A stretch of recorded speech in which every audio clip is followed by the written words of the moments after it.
संतान सप्तमी व्रत कथा। सप्तमी व्रत की कथा से संबंधित एक पौराणिक कथा प्रचलित है। इस कथा के अनुसार एक बार भगवान श्री कृष्ण ने युधिष्ठिर को बताया कि किसी समय मथुरा में लोमस ऋषि आए थे। मेरे माता पिता देवकी और वसुदेव ने भक्ति पूर्वक उनकी सेवा की, तो ऋषि ने उन्हें कंस के द्वारा मारे गए पुत्रों के शोक से उबरने के लिए संतान सप्तमी का व्रत करने को कहा। लोमस ऋषि ने उन्हें व्रत का पूजन विधान बताकर व्रत कथा भी बताते हैं। और नहुस कथा में आता है, नहुस अयोध्यापुरी का प्रतापी राजा था। उसकी पत्नी का नाम चंद्रमुखी था। उसके राज्य में ही विष्णुदत्त नामक एक ब्राह्मण रहता था। उसकी पत्नी का नाम था रूपवती। रानी चंद्रमुखी और रूपवती में परस्पर घनिष्ठ प्रेम था। एक दिन वे दोनों सरयू में स्नान करने गईं।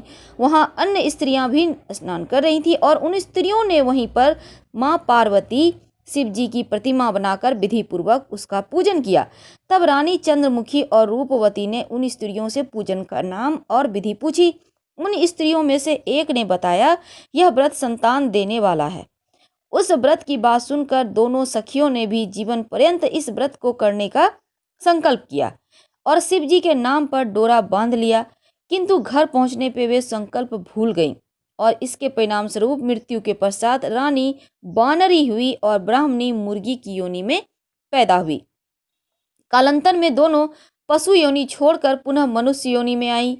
चंद्रमुखी मथुरा के राजा पृथ्वीनाथ की रानी बनी और रूपवती ने फिर एक ब्राह्मण के घर जन्म लिया।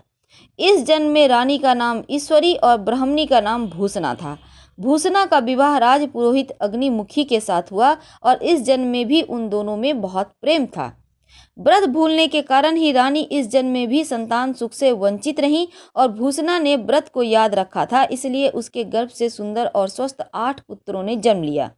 रानी ईश्वरी के पुत्र शोक की संवेदना के लिए एक दिन भूषणा उससे मिलने गई।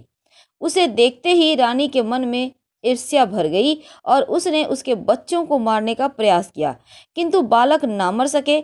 उसने भूषणा को बुलाकर सारी बात बताई और फिर क्षमा याचना करके उससे पूछा कि किस कारण तुम्हारे बच्चे नहीं मर पाए।